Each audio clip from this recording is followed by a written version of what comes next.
Good evening, all. I'm Dustin, also known as Rope Aficionado, and welcome to the Dominance Dialogues, the podcast where we explore the psychology, the sociology, and the culture of BDSM. From intentional relationships to deeper conversations, this is your space for thought-provoking discussions that challenge and inspire, whether you're experienced or just curious. And in tonight's episode, we have Walking in Darkness, BDSM and Self-Revelation, and we're excited to welcome Sir Ezra for this insightful discussion. Sir Ezra, thank you for joining us. Do you mind introducing yourself and a little bit about your experience, please? Sure, yeah. My name is Sir Ezra. Nobody needs to use my honorific if they don't want to. They can always just call me Ezra. I am from the East Coast, and I was in LA for 15 years. I'm back on the East Coast again. But I spent 3 years as the director of education at Sanctuary LAX Studios. I started the Triskelion Scholarship for BDSM Education. I've hosted countless classes in that capacity, and then I teach about a dozen different classes. And I did recently this year I did the Teaching Across America tour. It was a going home tour, but I went and did a road trip from California back to New England and taught along the way, and that was good fun because it got me in some different settings than just the old LA stomping grounds. I am the author of Mindfucking Mindfully, which is my claim to mediocre fame here. Something like 3,000 copies have been sold in the last 4 years, which is really exciting. That's on Amazon as an audiobook, ebook, and paperback. And then more recently, I wrote a book called The Path Through, a book of paintings and poetry on the subject of trauma. And I had the pleasure of working with my mother, who's a fine artist. And I got to write the poetry, and she made the paintings. And it kind of follows the Kubler-Ross model of grieving, roughly. So that's kind of cool. I found Mindfucking Mindfully on Amazon, and I posted a link for our audience, but I was not able to find your newest book on Amazon. Yeah, it's a little harder because it's a crowded field, but if you do The Path Through Paintings and Poetry, it should show up. Yeah, and that was, like, pick a lane, right? Am I writing BDSM books or am I writing poetry books? They are really different. Really, really different. Because mindfucking is generally considered the far or one of the further ends of the spectrum of BDSM, and then you gotta bring some wholesomeness with the poetry. I love the depth of your character.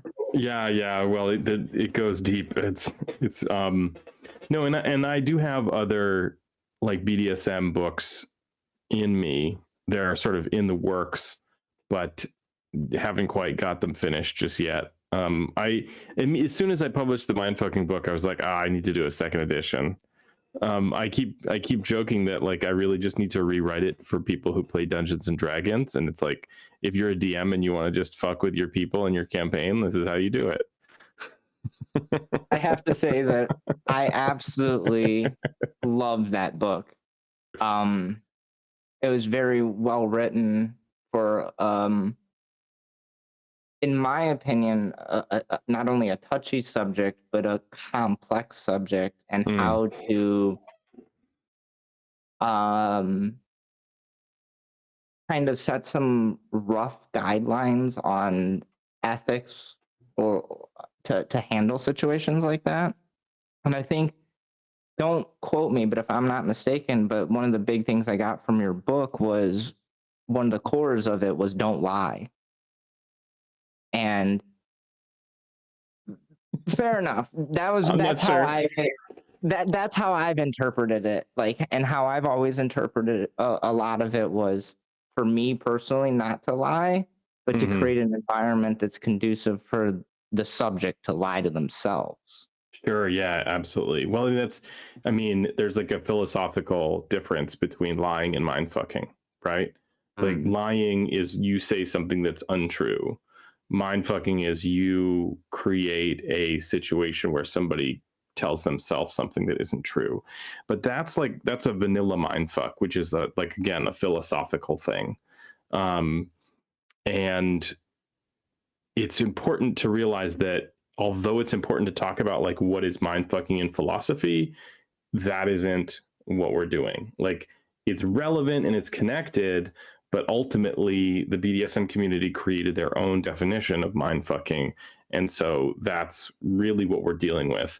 And I think the thing that makes the book so good, if I can toot my own horn, is that it isn't just my opinion, right? It isn't just my experience. Like, I went and found a bunch of people to contribute their experience and put them in the book as stories. And let me tell you, that is the most fun part about writing a book, is you can just like walk up to your heroes and be like, hey, will you tell me a story? I'll publish it. It's almost like starting a podcast, right? Right. Oh yeah, I also have a podcast and all the presenters that I didn't get to talk to or meet, Yeah, there you go. Yeah, you could just create the situation. I do also have a podcast. I forgot to mention the Ask Ezra podcast. Yeah, I was not episodes. Aware. Yeah, nice. 60 episodes of intimacy coaching online. That was the whole behind the curtain kind of situation, because intimacy coaching happens like when nobody's looking, right? It's all private. And so what even is intimacy coaching? And so that's why I started the podcast, to sort of let people see what is going on and also potentially learn from other people's challenges, right? So yeah, I'll have to add it to my rotation then. Yeah. So I always say read the descriptions, because they're all very different. Fair. Well, I can only fathom, I mean, just on the 2 books that you have published, you got one about poetry and one about mindfucks. I can only imagine the squirrel, is the podcast in 60 episodes. Yeah, no, and it's a challenge to continually have guests. I was like, man, I feel like I have an inordinate amount of exhibitionists showing up, and of course, right, because that's who wants to be on the podcast. Yeah, I think there's a few things when it comes to speaking publicly. It's not everybody's forte. It creates vulnerability, right? Every time you open your mouth, you risk offense, right? Whether you mean offense or not, you risk attack, you risk ridicule, shame, so on and so forth. So kudos to anybody that does speak publicly, writes books, all the stuff. I mean, it takes some grit, in my opinion. Yeah, it definitely takes some doing. Maybe a little bit of masochism. Maybe we just need the abuse. I've thought about that, because I definitely enjoy the chaos of all of the things. So I've wondered if I'm like a business bottom or something. I don't know what the term is. I'm gonna have to suss that out a little bit. Yeah, business bottom sounds like somebody who only bottoms in a suit from 9 to 5, Monday through Friday. Yeah, it sounds like a slave to corporate world, which I'm not anymore. But congratulations. Yeah. So let's get back on topic. The first question that I actually posed for you, and you actually helped me right before this, and I think it was one that I really just missed. What does transformation look like in the context of BDSM? Yeah, no, and it's one of those things. It's really easy to feel like a hierarchy, right? I mean, like, what brings you to BDSM? Like, no matter what it is, as long as you're, as long as you're in it for pleasure or transformation, or those are all valid, right? It doesn't have to be one or the other. But I think for some of us, and even sometimes we don't intend it when we come in, right? It just like we just think leather's hot, and then before you know it, we're like healing intergenerational trauma, right?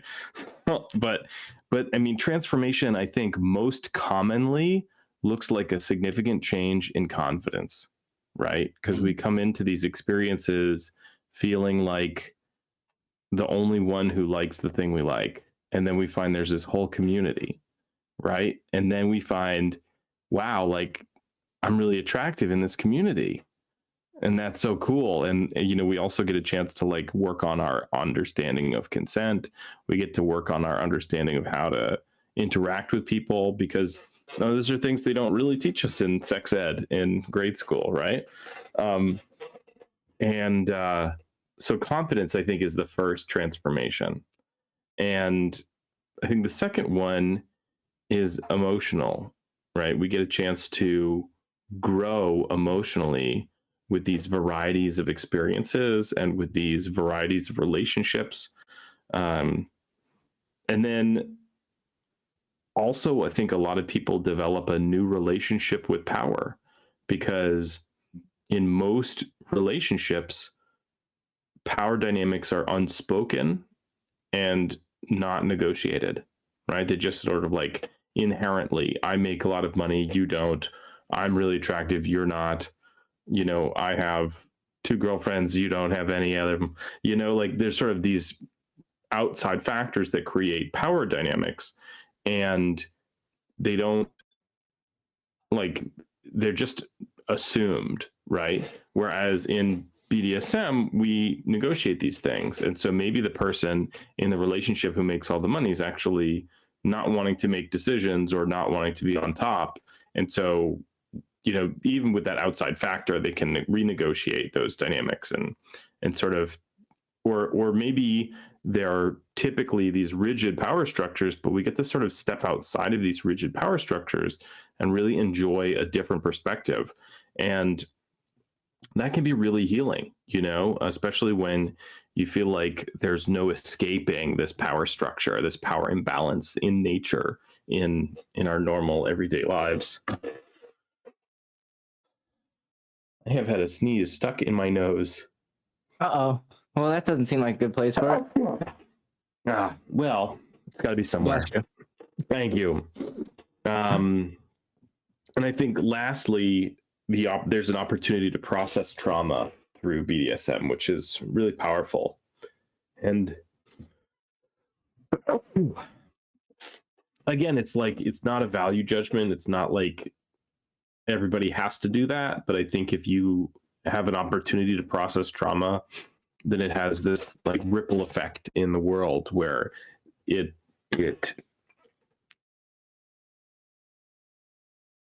can help other people. You can show people how to process trauma, and then you can also like you can be more generous and hold more space for the people in your life when you don't have to like be experiencing that trauma anymore, right? Yeah, no, you hit on a lot of great stuff there. I mean, I think the first thing I'd like to touch back on is the non-negotiated authority that day-to-day life we're constantly subjected to. Mm-hmm. Part of my job used to be, like I said, I stepped away from corporate world. I worked with medical professionals, and everyone was a doctor. And it was Right. like, I got tired of it. But it was like, why did they introduce themselves as a doctor? Because it builds social currency. It tries to create that power dynamic. Oh wait, you're not Dr. Dustin? No, I'm not. But you know what? There's only 2 people in this room that aren't doctors, and I'm one of them. So what's that tell you? Who's special? Now let's get off my pedestal real quick. Nonetheless, we're not even just that, but like, you know, whether we're subjected to the judicial system or all these other, I mean, even if you go to the gas station attendant has a little bit of power. They're behind the counter. They get to determine if you get the correct change, so on and so forth. Now that's a little bit facetious, and I guess we consent to it by buying a candy bar, right? Right. But well, yeah.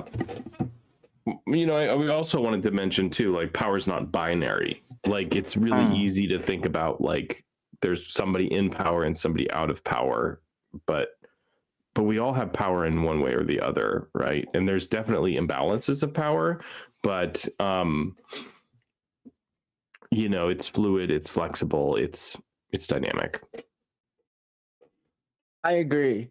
I think that I like how you frame that power is more of a spectrum than necessarily a binary thing. And this is something I'm actually going to have to sit on, because until this moment, it's always been top, bottom, master, slave in my head. And this has been almost 20 years, Sir Ezra. So you really flip something. But because the people that I surround me with, while they well, not all the people, but the people that are in my service, they identify as types, but these are very powerful people. Yeah. In my opinion. And some of them have been more competent than me, more intelligent, have a proven track record of making good decisions, so on and so forth.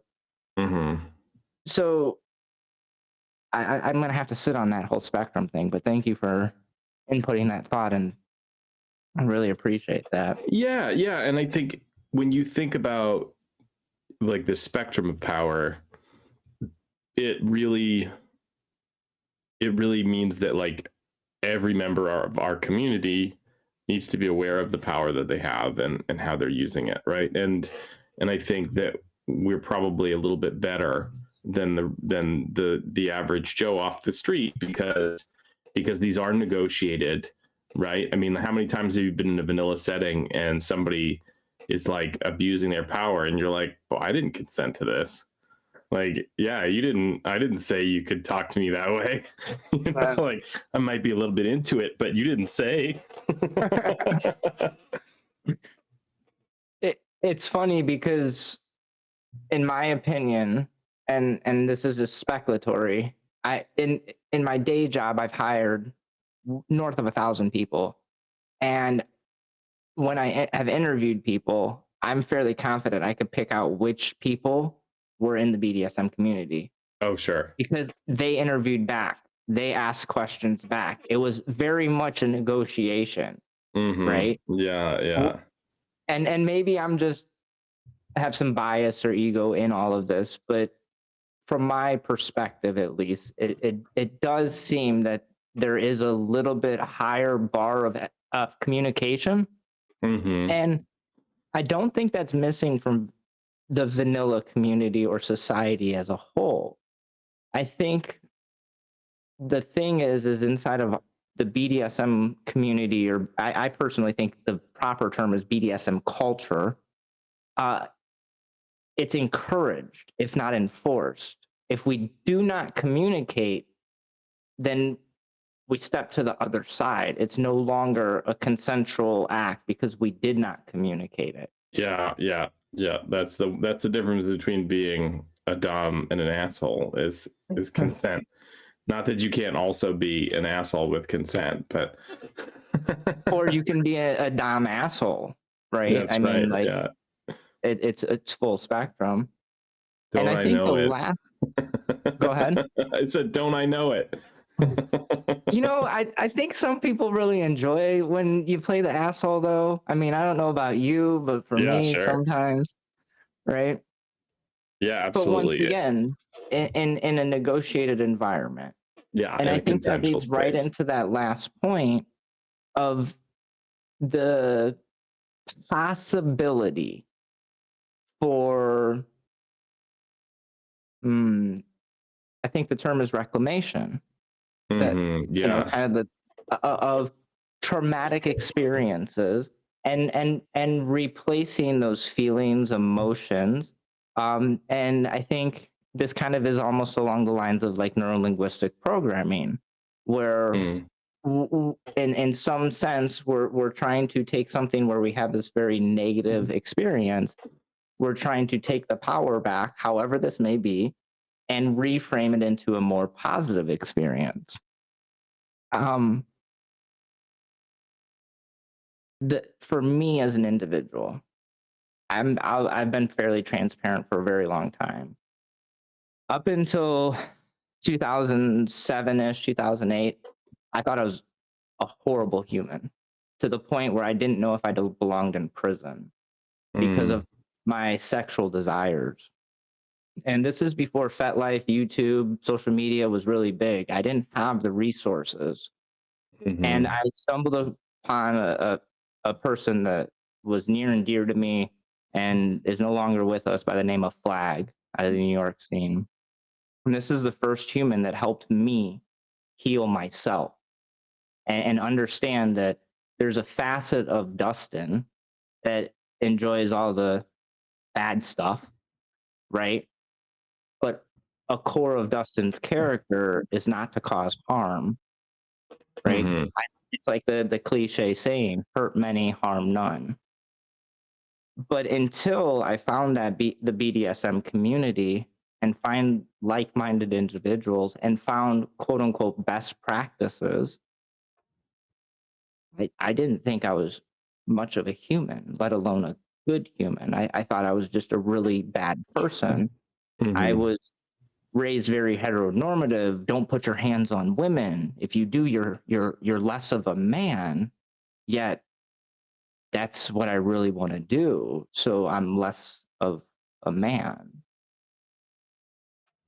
The the healing or the transformation that is possible within inside of the BDSM community. I don't it's not a replacement for therapy by no means, but I do believe that with conjunction of therapy and various other self-reflections and growth, you can move mountains. Yeah, no, and I think like that's a really important distinction about like BDSM is not therapy. You can engage in some therapeutic experiences, but it's not therapy. And it, works best when taken with therapy, right? Like if you find, and let's like draw a line, right? It can be a hypothetical line, but like, it can be healing to role play either as the top or as the bottom, a situation where you did not have power and where like things were really fucked up, right? And if you don't tell your partner that that's what you're engaging in, when you know that's what you're engaging in, that's not cool, right? On the other hand, if you don't know that that's what you're engaging in, then you could potentially be doing harm to your partner, but it's not like a criminal activity. It's not, you're not doing harm on purpose. You're accidentally doing harm, right? So, definitely doing harm on purpose is worse, but the effect can kind of be the same, right? And so that's why self awareness is super important. And if I was, I mean, let's say I got mugged. Let's like kind of keep it relatively light, right? Let's say I got mugged, and I felt really gross about that, and it was frightening me, and I could potentially desensitize myself to that same experience by going and role playing it again as the top or the bottom, and then it becomes this like sexy playful thing where I get to kind of take the power back, right? Um, and again, you just kind of talk to your partner and say, hey, like there's this thing that's kind of heavy and I want to process it. Are you open to that? And then you can kind of, I like to say it's like adding a sexy picture into an icky folder, right? So like now it's not all icky. Yeah. Well, I think that makes a lot of sense, right? I mean, like even look at like some of the pain play or the various other plays that we do. It's usually a spectrum, like Mm-hmm. good, bad, and ugly. Like Yeah. sometimes we always focus on that ugly facet of I'm gonna spank a butt, right? And I'm gonna cause all these beautiful colors and all the, but in my opinion, like a good impact scene or most good scenes have a lot of depth to it, good, bad, and ugly. Sure. And I don't know many masochists that just simply want that straight ugly. They need some of that pleasure with pain. Yeah. No, I do. Well, sure. I don't. Yeah. Well, and I think sometimes too, like as a top, I was in this place where I would play with anybody. Like, they talk about sub frenzy. I had dom frenzy, and for like 2 years, I was like, anybody who wants to play, let's go. And when you take everybody who'll step up, then you find some people who are doing it for the wrong reason, right? And that's that, I only want ugly. Like, not to say that there's nobody who's only wanting ugly that isn't also healthy. I think that but I think there are definitely some people who are just like, I don't want to feel what I'm feeling. This is a great way to feel distracted. And they're kind of like coming to it from a place that's not really healthy, and I don't want to judge people. Like, we're all in our place, and we're all in our pace and our place on our journey. And, that's where we're at. And Lord knows I was not always in the healthiest place myself, and so we all have to sort of be where we're at while we're there. But I definitely had some experiences with people who were sort of using me for self-punishment, right? And again, you negotiate it, then that's all above board. But if you don't negotiate it, if you're not aware of it, then you're really in a place to potentially be doing harm to people.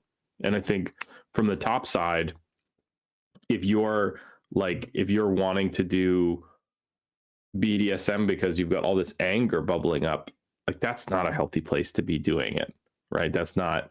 And if you have it, then talk to somebody and make sure it's consensual.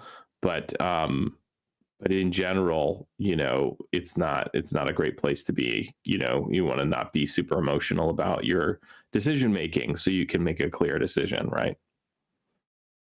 Oh, absolutely. I know personally I've had to opt out of some of the meaner, darker, whatever scenes because of my emotional state. And it didn't matter whether it was good, bad, or ugly.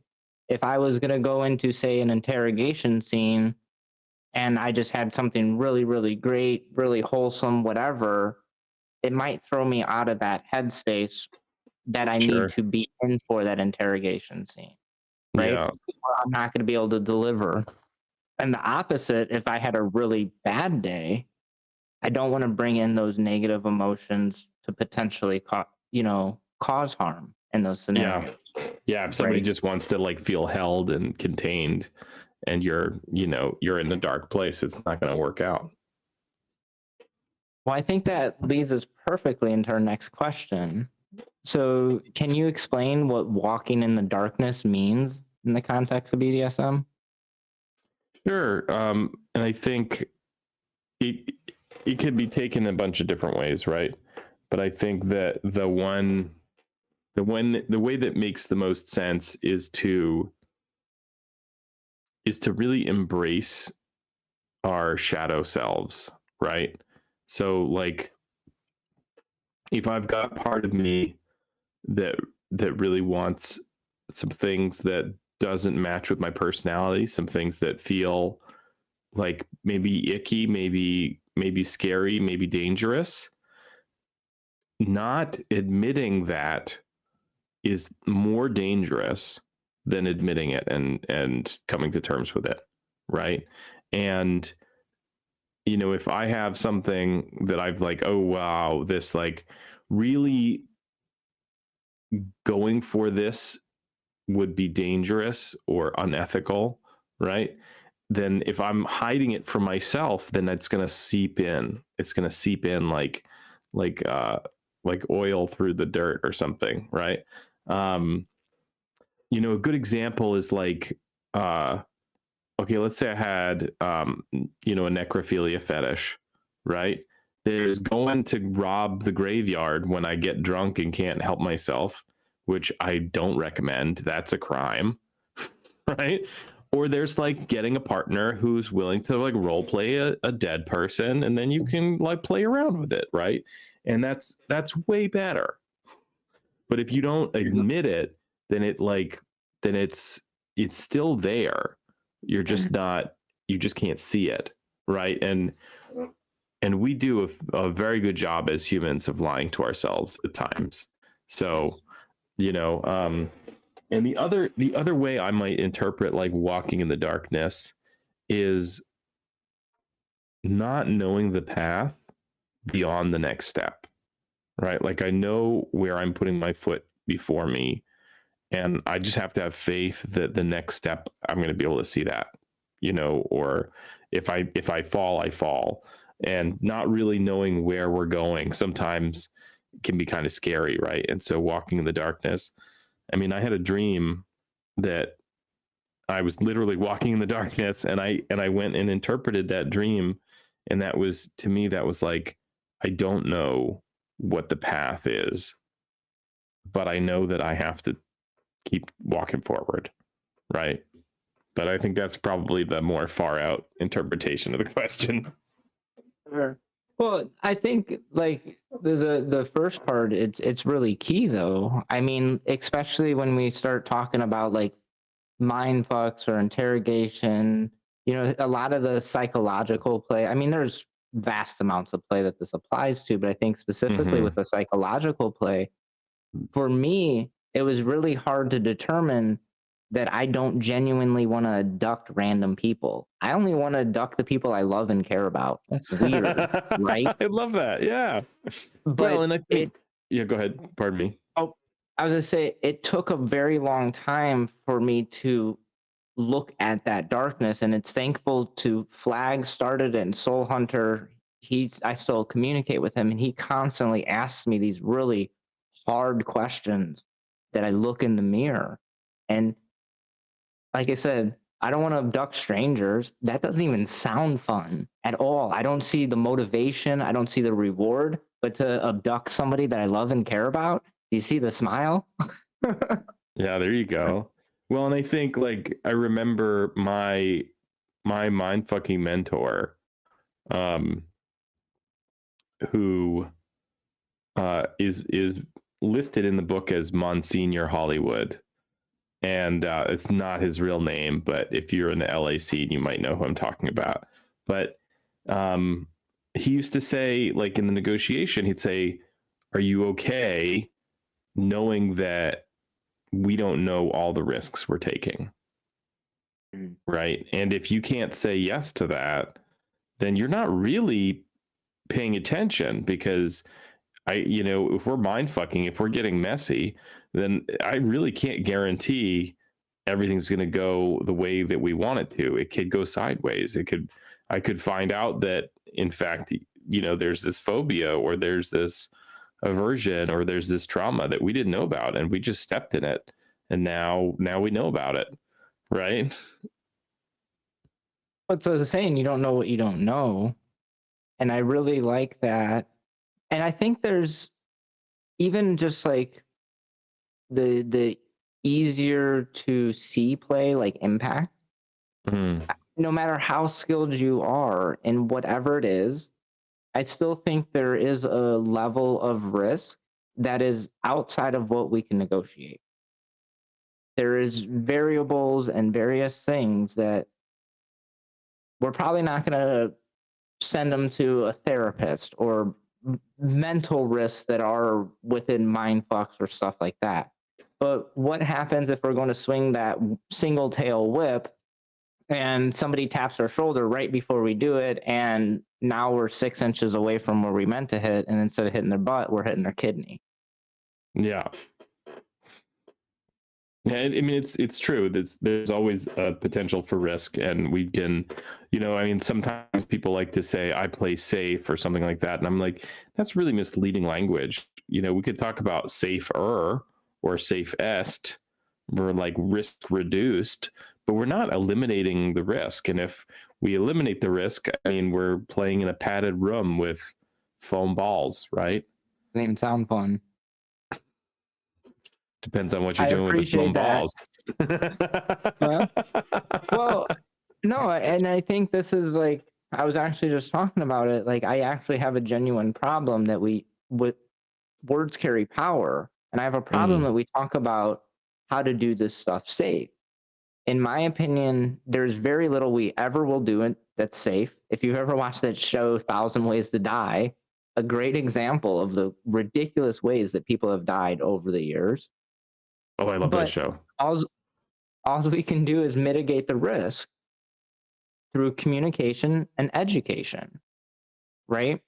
And for something for me, I like rope. If you're not aware, I've injured 2 people somewhat seriously from my perspective. That taught me a lot. Both those people were very long-term partners. Both were in my rope hundreds, if not thousands of times. But until it happened, we just didn't know. And since that, it's never happened again. Mm-hmm. And is rope suspension risky? 100%.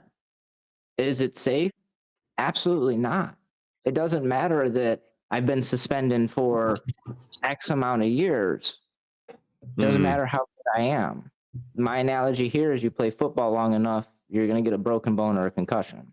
Sure. Yeah. You're going to get traumatic brain injury. You play it long enough. Absolutely. And I don't think anybody would consider football or UFC or any of these quote unquote extreme sports as a safe sport.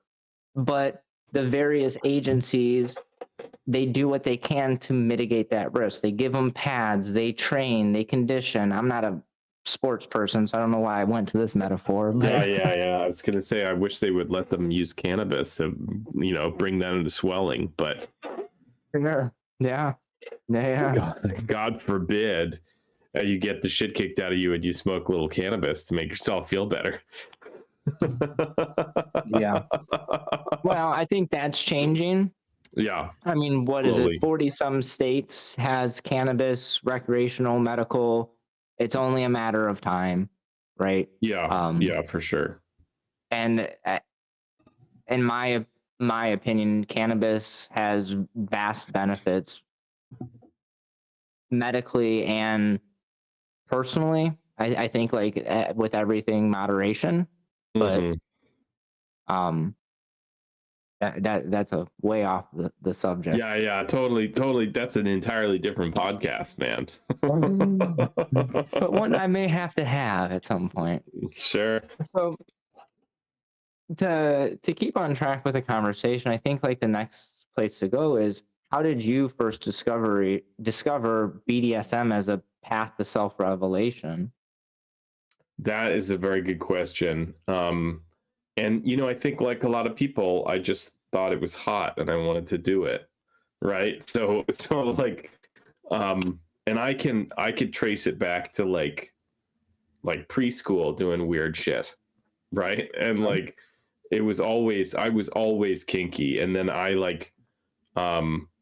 somehow found my way back into the closet. So similar to your experience, I had this sense that if I pursued my sexual interests, that I would make me a bad person, right? And that I had to sort of, or more that nobody who felt that way would make a suitable partner because they would be unstable or unhealthy, right? And those are total misunderstandings, total misjudgments of the situation. And they really cost me a lot. They cost a lot of my happiness, because I could have found somebody who was a wonderful person and a good partner and also kinky, right? And I didn't. I avoided that person. So I had a going back into the closet experience and coming back out of the closet experience. And I was lucky to be in Los Angeles, which has a really big fetish community, really big.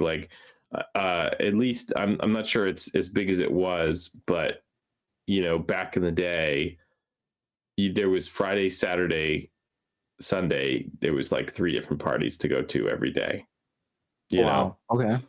And then that was just the big parties, right? There was all this small stuff and niche stuff. And if I wanted to make a day of it, I could go to like a munch here and a class there and a party there, you know? So I was really spoiled for choice. And there was a time when, you know, many weekends I was going out on Friday and Saturday night. And so I was really putting in my hours.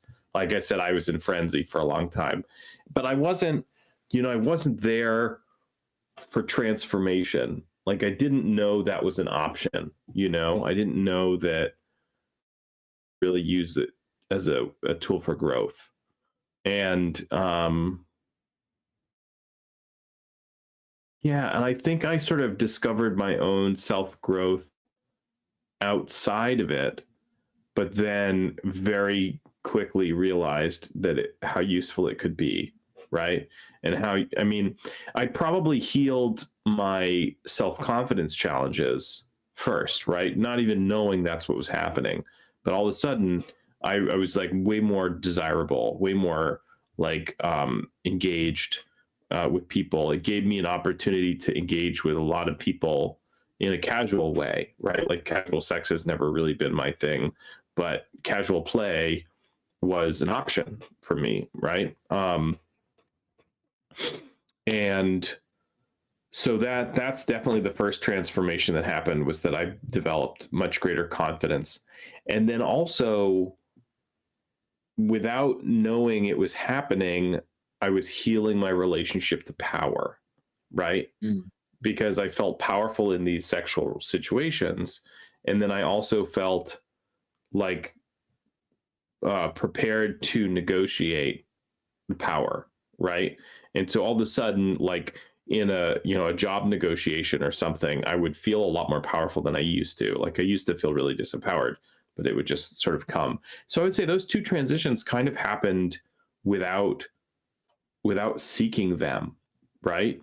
And then with those two things, with confidence and with a new relationship to power, I was able to really work on some emotional things. I was able to, and like, here's a great example. I've got a partner who is very popular, right? And we'll go to a party and everybody wants to talk to this partner, right? And what am I? Fucking dog meat over here, right? Like nobody, like literally people are stopping us to talk to them and they're not talking to me, right? And I appreciate it. Maybe I'm cute, but I'm not like that cute, whatever, right? I'm not adorable. Fine. Okay. I'm living my life. But that kind of hurts, right? And so, like, what's a way to get in front of that? Be like, oh, my partner has to ask me if they can give anybody a hug, right? And it's not because I'm a piece of shit, it's not because I'm an asshole. It's because I want to be included in the conversation, even a little bit, right? So, we have this power differential, we have this power exchange, and now if somebody wants to give her a hug, she's got to acknowledge that power exchange, and at the very least, shift the attention to me for 1 second, and then I'll say yes, and then they'll go off and hug the person, right? So now I've made a rule that not only reinforces our power dynamic, but also addresses that thing that hurts me, right? Or I might have a higher sex drive than my partner, but if my partner is in chastity for a week before we see each other, they're going to be dying to fuck. And now I don't feel like I'm the only one who wants it, right? And it's fun and it's healing, right? Oh wow, there's a lot to that, right? Well, I mean, think, let me just throw one more thing in there. I think part of the healing comes from being seen, right? And so when we can honestly say, look, I'm feeling a little insecure and this could address that, and your partner goes like, oh, I would love to help you feel less insecure, right? Awesome. Like you're feeling seen and you're feeling loved. So. That point is exactly. I mean, we want to be seen, we want to be heard. All people, in my opinion. And I think maybe this is a big statement. A lot of us feel we haven't been seen or heard to some level. It's just And the human condition, yeah. and I think that this is where, with these relationships, like you said, and I was sitting there, I'm like the same way. Like, I'm pretty introverted. So if you want to talk to her, that's great. But this, just like you, I would be like, I want to be included a little bit, right? I don't want to be chopped liver necessarily, but more than likely, I want to go sit over there and read a book or something, you know? Um, I I'm not sure how many of us genuinely get into BDSM because we're looking for a path for healing or to find ourselves or any of that. I think most of us probably come for the sexy stuff, right? And and I think, just like what you said, that like through that process of being attracted to that sexy stuff, we start to build confidence. We start to become attractive, because whether we are attractive or desired in standard society or standard situations, you get good with rope, all of a sudden you're pretty attractive to anybody that Right. likes rope. Yeah. Right. Yeah. Hmm. Well, and the real mind fuck, if I can use that word in a non BDSM way, is why were we attracted to those things in the first place? You know, and like, is there a sense of safety that emerges in places that could be healing? Right. And there's just like some subconscious connection. Like, I don't know. I'm not telling you for sure that's what's happening, but like, you know, if I feel insecure about my sexuality, and then here's the skill set that can help me feel more, you know, attractive, awesome.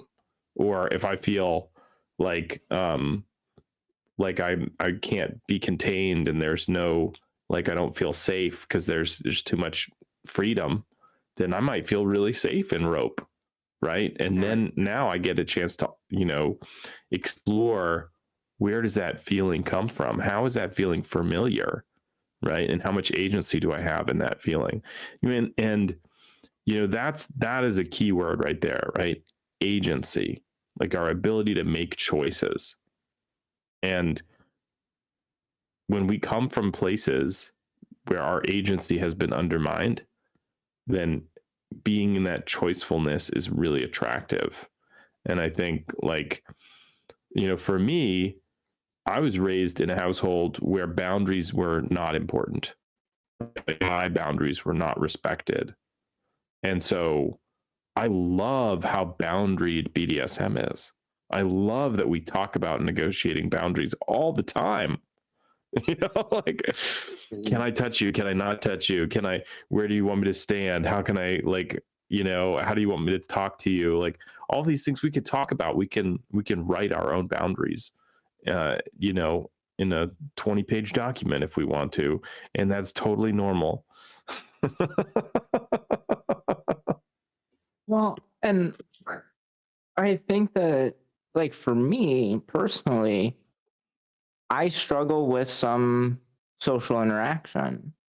You know, I'm on the spectrum, and for me, it's really nice when I go to a venue, I can read the rules. Like, here's some rules. Here's how I should act at this place. Let's not do blood play. Let's not touch people without consent. Okay, I know how to act at this specific space, right? Yeah.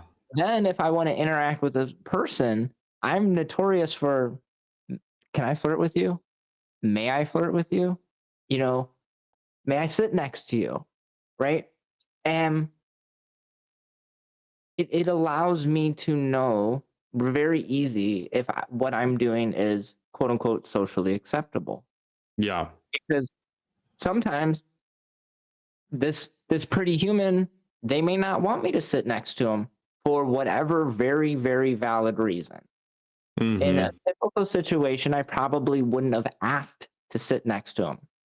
knowing me, I probably would have opted out and not even have sat next to him. I would have found a different table or a different couch, Yeah. right?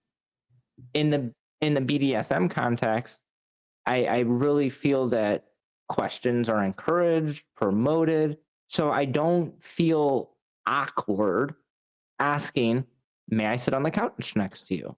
I always feel awkward, like 100% of the time, but it's just like a low buzz. It's like tinnitus. Okay. But I mean, is it less awkward than if it was in like Sure. situation like Yeah, yeah. outside of? No, absolutely. But it's like there's always some level of awkwardness. Like Mm, there's never a zero. It's like, oh, it mm, goes down to 1, but it doesn't yeah. go down to 0. Yeah. Yeah. I mm, I I go back to that communication so much because I've talked about it often. Like, I'm a bad boyfriend. I don't know what a good boyfriend looks like. I don't know what the boundaries are, so on and so forth. Fair. Yeah, Are if you you're are just you posting? listening, I did some poses in case you want to know what a good boyfriend Yeah, looks like. the poster child of the good boyfriend over here, Sir Ezra, apparently. No, probably not, honestly, but I couldn't resist. Well, it's a term for me it's kind of hard to define because it's a term that's very vast and it's Sure. usually in a linear fashion, at least how I was raised and what I've seen. You go on Hmm. 3.2 dates, now you're boyfriend and girlfriend. 17.8 dates later, you have sexual intercourse. 37, whatever, you're married, you buy a house, you have 3.5 kids, right? Yeah, yeah, for sure. And someone once told me that all's a boyfriend is or all's a girlfriend is someone that's waiting along for their wife or their husband. And I'm like, ooh, Mm, ouch.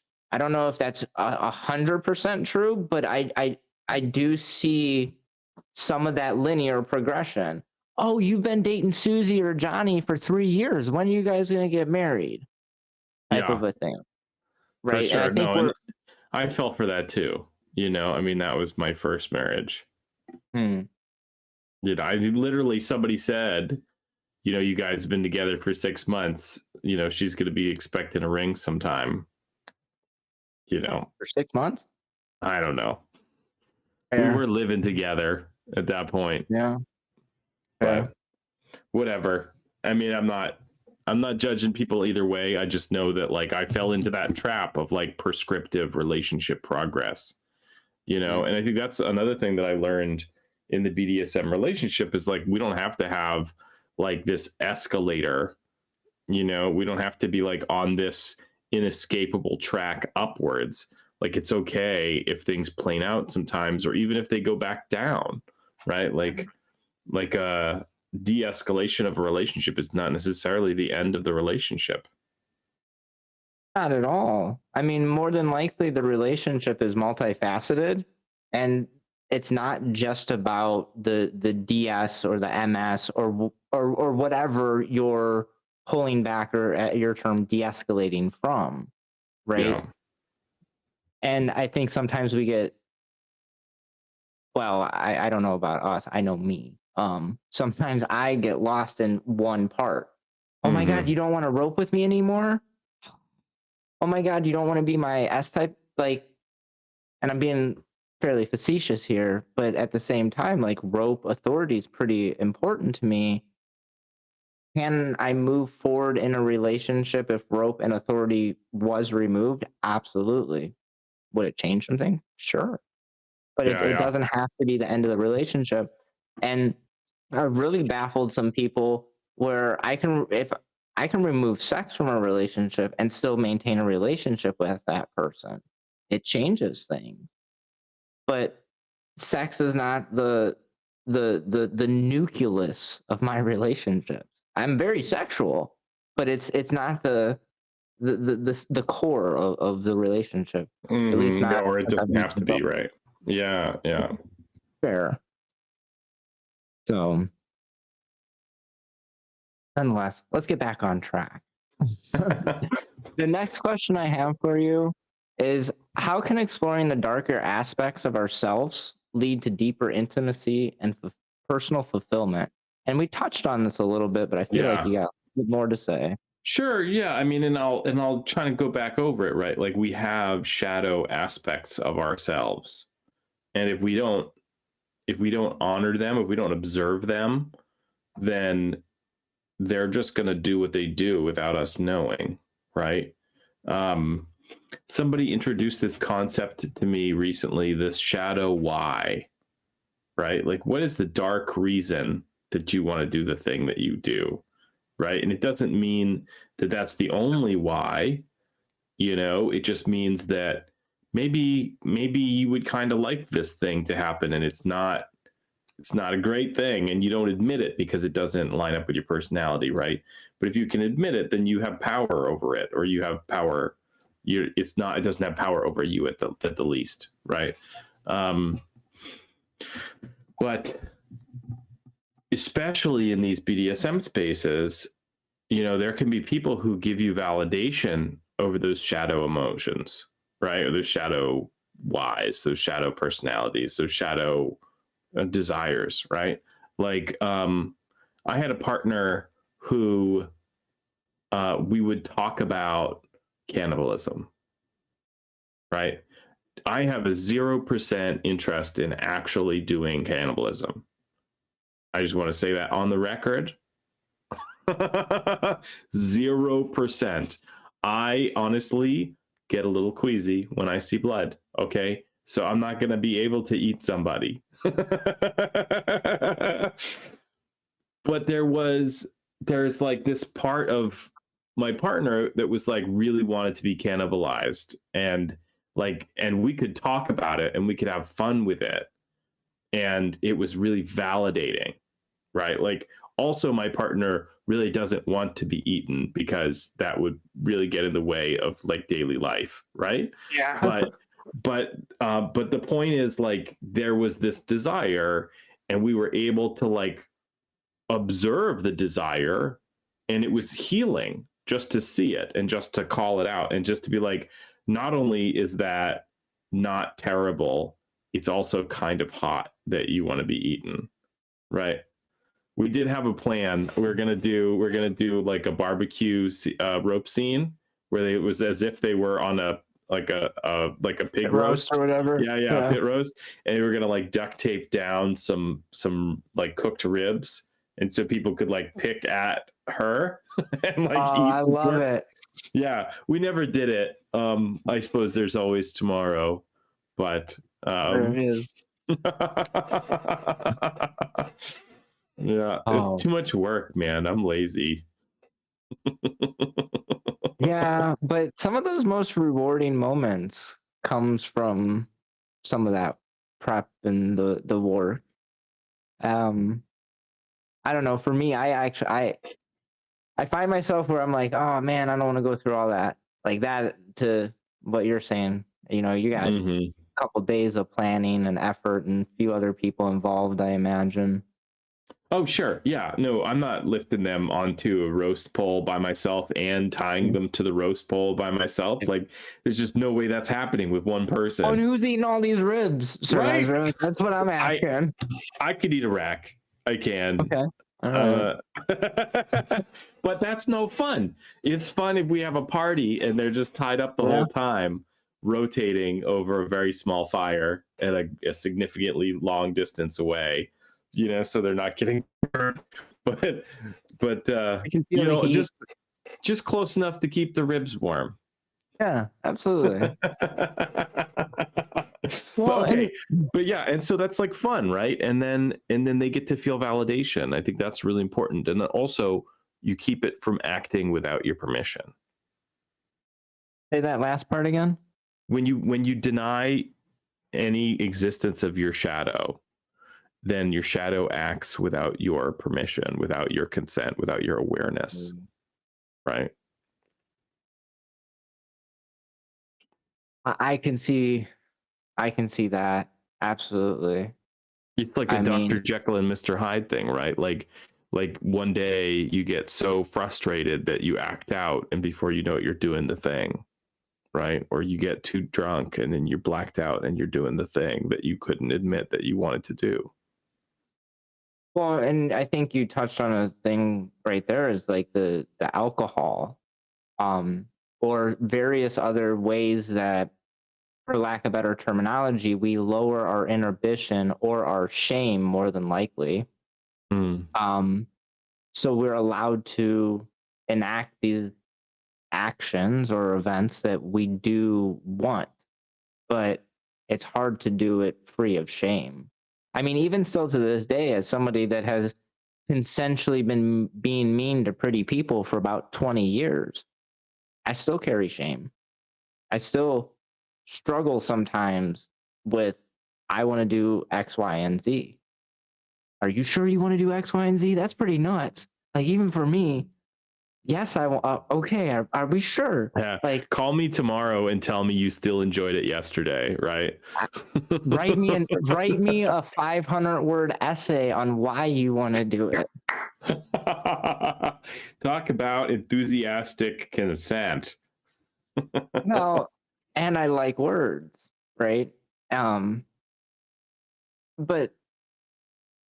for me, like, it's like I said, 20 years into doing this, it's still very hard to want to enact these terrible sacraments and all these evil things, that even though I have this wonderful word called consent, and I have this beautiful human that's thanking me for doing all of these actions, that doesn't prevent me from internalizing them and wondering what's wrong with me, or why do I desire this, or so on and so forth.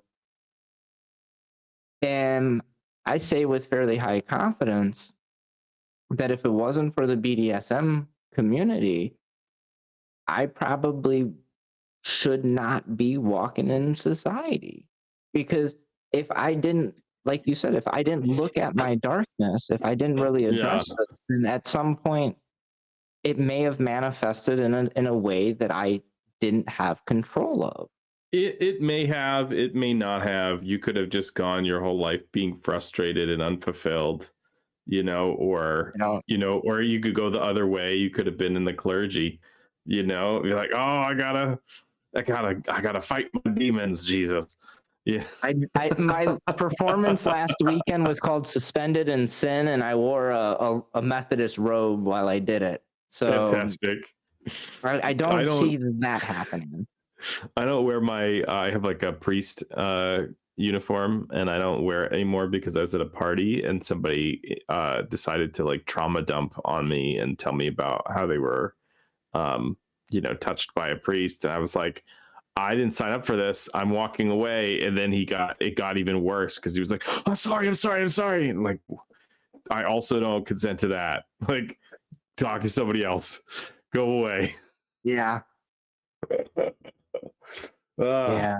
That was. Yeah, I don't know where I would have gone. I mean, it's hard to speculate, but I definitely know that I wouldn't be. Well, I can't say I wouldn't. You can't, because it's another shuffle of the deck, right? It's yeah. It's hard to say. Yeah, it's a totally different scenario. You can't say what would have happened and what wouldn't have happened, but maybe I would have started a nonprofit or something. And thank goodness for the BDSM world, because let me tell you, without it, I would have been having boring sex for the rest of my life. Because I didn't know it was possible. Yeah, it's terrible. Yeah. I mean, I literally, I don't know how I found kinky partners, but I did before I was in the community.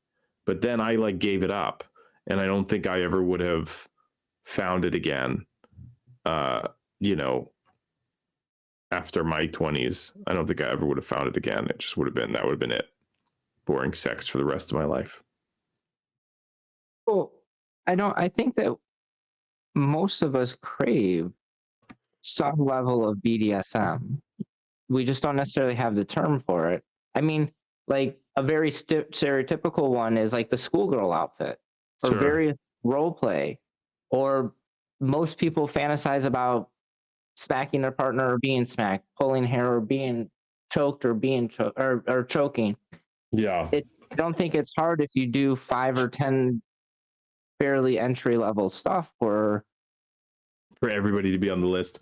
No, I mean, I think the vast majority of people have something that you could describe as atypical in their list of sexual interests, and that there is this idea of like vanilla sex that really only exists in like 10% of the population. Mm. And everybody else is having kinky queer sex. or they're not talking about it. Yeah. Well, do you remember the Kinsey report? There was like a study done in, I think it was the 60s. I'm familiar with it, but I definitely don't know. Yeah. Well, yeah, just for anybody who doesn't know, the Kinsey report was like the largest report on sexual activity in of its time. And I think they found 50% of people bite during sex. Wow. And that's just one of almost countless fetishes, right? So like, what chance does anybody have of having zero fetishes? I also like to say, I mean, if you like breasts, or if you like people liking your breasts, like those are not sexual organs. That is a fetish. Mm-hmm. That's as much of a sex organ as a foot is. Right? It's just that it's mainstream. It's acceptable. So I guess I really didn't think about it that way, but I mean, breasts aren't for sexual reproduction. They're not. I mean, we sexualize them, we fetishize them, and we have historically. Yeah, but that's a cultural thing. I mean, there's cultures that don't sexualize the breasts, and they wonder why we keep them locked away in lacy cages. I mean, lace is kind of hot sometimes. Right? We got him. Yeah, oh man, no, I'll admit, like, some of my stuff is like meat and potatoes, like really basic. Fishnet, sharp object, pretty human. Yep, I'm there for it. There you go. Right? Yeah, there you go. I'll take one of those, please. I'll take 2 or 3, with a side of like a case of water, right? For us. There you go. So early in this discussion, we talked a little bit on trauma and healing. Mm-hmm. So can you explain how BDSM can be a safe space for unpacking trauma and addressing emotional demons? Yeah, sure. And I mean, the word safe is kind of a trigger word for me. And it could be a relatively safe space, I'll say, or a safer space, or but I think anytime we're exploring, it's not safe, right? There's some risk. But yeah, no, it can be an opportunity to explore some demons. We can engage in an activity and say, I don't know how this is going to go. Are you okay with that? Right? Or we can go with this thing and say, hey, it could get kind of dark. And is that cool? And, there's innumerable ways to engage with your demons, to engage with your dark side, to engage with trauma, and to say, look, like, I get really upset every time somebody waves a pickle in my face. I don't know why I thought that, but we could say, all right, well, that's going to happen, and we know how to handle it, and we know how to come back from feeling really stressed out, and we're going to hug after, and we're going to kiss after, right? And so, like, you can desensitize yourself, right? It's like exposure therapy, right? Again, therapeutic, not therapy. So you can expose yourself to things that are triggering, and then do the work to like come back to normal, come back to like neutral, if you will. I don't like the word normal either. But so that's one way. The other way is to sort of like see the other side. Part of forgiveness is compassion and seeing the other side. So if you were hurt by somebody, maybe you could role play being the person that's doing the hurting, even though you are, in your experience, you're the victim. But now you get a chance to sort of see it from their side. And even if it's not like you're not actually seeing what they're seeing or actually feeling what they're feeling, like you get a chance to kind of try it on. And that could maybe help you be more compassionate. And forgiveness isn't for the other person, it's for you, right? And so it's not about like you have to go, tell that person that you forgave them. Like you don't even have to ever say anything, right? It's for you, because because when you make a demon out of somebody, it costs you part of your humanity, right? So if you can try on that demon mask and realize that maybe it's not accurate, maybe this person's really just a person, then you can get your humanity back.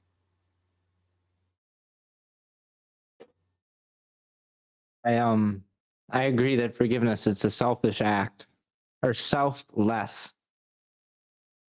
No, sorry, selfish act. Yeah, be selfish. Yeah, be selfish. Forgive. It releases you from, like you said, how you framed it, the demon. And I didn't really think about that way, and I'm gonna have to sit on that for a second. But it's like my made up names are Johnny and Susie. Like if I forgive Johnny for the transgression against me, I can carry on. I don't carry that burden. The next time I see Johnny, there's no hard feelings. My life's usually probably a lot better, right? Mm-hmm. And this was something like I didn't figure this out about forgiveness until, and I'm still figuring it out, because forgiveness is something kind of weird for me. Partly because I think a lot of times people throw out sorry and they don't apologize. They don't want to be forgiveness. Or they don't seek forgiveness. And I don't think people, at least me, I don't think I've actually put the effort in to forgive people in the past. This is something where I've had to be more active over the last few years. That it's one thing when someone does something against you and like I surface level say, oh yeah, I forgive you, all things are okay. But I found that there's still some tab in my mind or whatever that I need to be more active and intentional with my forgiveness. And also something I've realized is it's important for me, and I believe the other person, to let the other person know if I forgive them, when I forgive them. Yeah, I mean, I might not agree with you on that one, only because like you can forgive somebody who you don't have a relationship with, right? Yeah. And it's still worth doing, even if they're never going to find out, because it isn't for them, it's for me, right? I was more meaning in like in a personal situation, like a day to Sure. day. Like Yeah. I think it's important that in those situations. But yeah, no, I agree that you definitely can forgive people that you don't come in contact with again. Yeah, and I think even if you do come in contact, I mean, it's probably generous to let them know that you've forgiven them. But also, I mean, you touched on it too. Like people say that I forgave you, right? And so those words may not be, if you could have said that, not really knowing what true forgiveness is, and then it really wasn't real, and then now you saying it again, but like, it doesn't matter. It's more about your actions, right? Absolutely. Absolutely. Well, and I think like part of that is also if somebody does commit a transgression against me and they apologize, for me to actually accept it. And once again, to in that scenario, potentially verbalize it as well if it is true, right? Yeah. And I've been the person where I appreciate your apology, but I don't accept it, right? Yeah, because I Nonetheless, mean, it's It's like, people say I forgive you just because, or they want it to go away, or forgive me because they want it to go away, not because they're really concerned with justice or reparation or Absolutely. repairing, right? Well, and it's like, I think that, like I said, for me, I have said sorry so many times, and I Mm-hmm. didn't mean it most of the times. Yeah. I didn't change my actions. I didn't do the work. Early in life when I couldn't be honest with myself or anybody around me. Sorry, mom. Sorry, Bobby, Susie, teacher. I won't do Right. it again. I'm Yeah. doing Yeah. it 3.5 minutes later, Yeah. right? Well, and then there's the non-apology. That one kills me. I'm sorry that you feel that way. Like, what? That's not an apology. Yes. Yeah. Yep. And I personally, once again, words carry power. Like I found that a lot of times when people say sorry, not always. There's never an always definitive way of thinking of things. There's always outliers, in my opinion. But most of the time, people say sorry. It's not with much thought. People Mm-hmm. that apologize usually put a little bit more thought. Well, I mean, that's just because we tell children to apologize when they don't mean it. We train them to have, like, it's just an empty phrase. It doesn't mean anything. Say you're sorry. Yeah. Am I? Well, that's a really good point. I guess I didn't really think about that because, like, early on through these authoritative relationships that we're in, we're told to say sorry by the teacher, our parents, and like that was so perfect. You're like, well, am I? I can think about so many times that I got my butt spanked because I was supposed to be sorry and I was not sorry. Like I did the same thing. Yeah. It didn't matter. I Yeah. knew that there was a non-0% of a chance that I wouldn't get spanked and I'd get away with it, right? And it was always worth the risk to try to get away with it because I wasn't Right. sorry. Yeah. Yeah. And I don't know if this word's even been brought up in this conversation, but it's a word that we use a lot in the community is intention, right? I think that once again, as I have grown as a human, I've had to be, like I said, more intentional when I forgive somebody or when I apologize. I I have been a bad dominant. I've been a bad top. I've been a bad Dustin before. And sometimes I didn't see it. And it took a second. And it Mm. goes back to like something you said, not all harm is intentional. That Yeah. one that one kicked me in the balls like Yeah. Yeah. repeated No. because Yeah. I'm In like, fact, most harm is not intentional, right? What do they say? Hurt people hurt people. yeah, But the other side of the coin, healed people heal people. love it. I love it. Mm. And it goes back to like even when we're off of air where we talked about like-minded individuals or vibe attract or tribe. Like, Mm-hmm. when you're a healed person, you're probably more than likely to be around healed people. Yeah, for sure. Or attract them. Mm.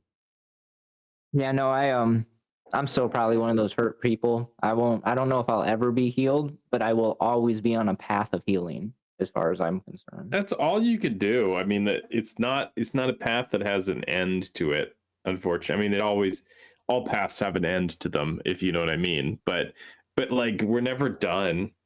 We're never done healing. So, yep. Yeah, I really like that saying the healed people heal. Like we Yeah. always think about that hurt people hurt people. Hmm. Yeah, but you got to remember the positive too. I agree, and this is something that I've just more recently, like personal life, have trying to been adapt is that most things are value neutral. until we put that value to it. Mm-hmm. So going back to like constantly thinking about that hurt people, well, that carries a lot of negative connotation, right? Reframing it, heal people, that puts a positive connotation.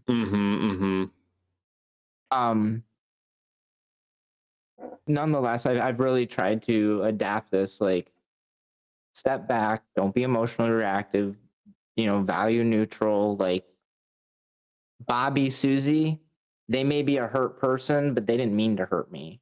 I agree with you. Maybe this is like a bad trait, but I don't believe that most people are malicious. Do I think that there are bad people out there? 100%. But I don't think that most people are not. Yeah. I think that most of the data that we've seen throughout all of history has shown that there's a few outliers that cause a lot of harm. Like we can go throughout history and call out dictators and so on, but this is a speck of humanity. And this is where I think that I need to do some more looking in the mirror when it comes to that unintentional harm. I think that's where a lot of the harm that we see in day-to-day life happens is very unintentionally. Sure. And also how we perceive it. Because like, I'm just going to use like a made up story. Like, and I'm not even going to be good at it. But if my mom told me not to do something, right, because she had good intention, right, she was trying to be a good parent. But from my perspective, that caused me trauma as a 13-year-old boy. That caused me harm as a 13-year-old boy. I don't think my mom wanted to cause me harm, right? Yeah. And I think that to some level, we're in control of that perception of harm. I don't know. I think, I'm not sure I'm following, but I'm also, we're recording in the evening. I'm getting quite tired. So fair. Nonetheless. So, well, let's get back on track and let's keep it simple. We got a couple more questions. And I changed this question thanks to you. We're no longer going to use the word safe. We'll start using the word safer, but I even reworded it better. How can someone mitigate the risk while engaging in intense scenes? Sure. Yeah. Having an action plan, right? If something's going to go wrong, we kind of have a sense of what we're going to do if it goes wrong. If we're doing like knife play, have a first aid kit, right? Have quick clot, have bandages, right? If we could talk about what might go wrong, we could talk about being prepared for that. We could talk about the environment. There's certain things I don't want to do outside of a dungeon because I want a second set of eyes, right? Or I want a second set of hands on hand, just in case. What else can we do to mitigate risk? Learn together. I think sometimes we put a lot on the doer, the top, or the dominant, but also like it's great for the bottom to be aware of what the risk is and help be prepared to assess that risk or address a mistake, right? So share that responsibility. Not to say the top isn't responsible, but it's always good if we can have more hands on deck. And then also like check in emotionally, like why are we doing this really risky behavior? Are we are we cool and calm and collected, or are we like really emotional? And it's just, if it's really hot, like that's great, but like, you know, do we have our faculties with us, or are we so horny that we don't see that we're actually in danger? Yeah. My joking phrase is, don't let your no parts go yeah. Yeah, sure. I like that. Right. So to keep us on track, we'll just go right into the next question. What is one thing that you hope listeners take away from this discussion? I think I didn't know that you could heal. I thought you kind of had the baggage you had and that was it. And that misunderstanding really held me back, right? Because I wasn't doing the work earlier because I didn't know you could, right? So I would just say, you know, it's never too late to start working on stuff. It's never too early to start working on stuff. And yeah, if you think you don't have any baggage, you probably do. And it's also never too late or never too early to be traumatized. So pay attention.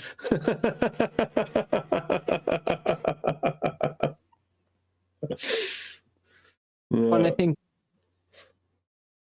you know, trauma is very personal. Yeah. What is traumatic for me may not be traumatic for you. And what's traumatic for me today may not be traumatic for me tomorrow. Now, I'm sure there's some really extreme cases. It's just going to be traumatic any day of the week. But I think that a lot of the state, our physical state, our mental state, our emotional state, our spiritual state, all that comes into play on our perception of the events that are coming to us. Yeah. Like, yeah. Well, if we're there's an element to being traumatized. They did some studies, and I apologize for not being able to cite the study or like quote directly, but I can tell you that the gist was, you know, they wanted to see why some people get traumatized and some people don't. And the difference was communication. Like with people who got a chance to communicate the fucked up thing that happened were not traumatized, and the people who felt alone in their fucked up thing were traumatized. And I'm oversimplifying it for sure, but I don't know if you're familiar with Slut PhD Julie Fennell. She's a sociologist inside of the community, but she has a PhD in sociology, and she's done a decent amount of research about the community. Don't quote me, but one of the things that I found interesting that she talked about was that we're more likely to frame something as traumatic if bondage was involved, whether it's consensual or non-consensual. Interesting. And don't quote me on any of that, but what I would recommend is her book is called Please Scream Quietly. And I like that. I love it too. And she just released a new book called Violated. It's all about domestic violence and sexual assault inside of the modern culture.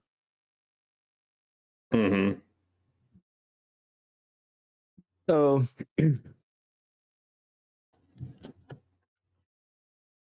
I guess my brain's starting to turn mush too. So let's just start to wrap up. What are some resources for people that are interested in learning about, you know, I think the key word here is probably shadow work, unless if you have a better. Sure. Yeah. Well, it's interesting. Like a lot of therapists are not prepared for fetish as a healthy activity. And so I would recommend the Kink Aware Professionals list, because that's going to help you find like a therapist, a coach, a psychologist that's going to be able to help you, and you don't have to like educate them about BDSM at the same time. Like they're not just going to assume because you're doing some of these riskier behaviors that it's necessarily unhealthy, or because you're in a polyamorous relationship it's necessarily unhealthy, right? And to be clear, like it could be unhealthy, but it isn't inherently unhealthy, right? And then, I mean, yeah, I can't recommend therapy enough. It has done me so well.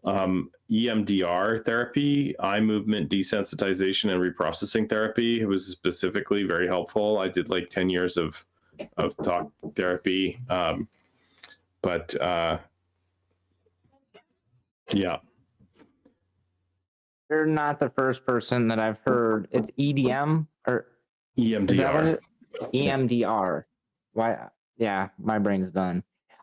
You're not the first guest that I've had that's actually said they've gone through that and highly recommended it. So maybe I should look into something like that. So I think the last question is, where can we find you? What do you have out there? I mean, we talked about a couple of your books. I posted links to your books. I'm about to post your website. Now's the time to shameless plug. Yeah, so my website is AskEzra.info. And yeah, that's where you can find me. And my podcast is the Ask Ezra podcast. Thanks for having me on. Awesome. Well, thank you for being here. So, well, we're going to go ahead and wrap up.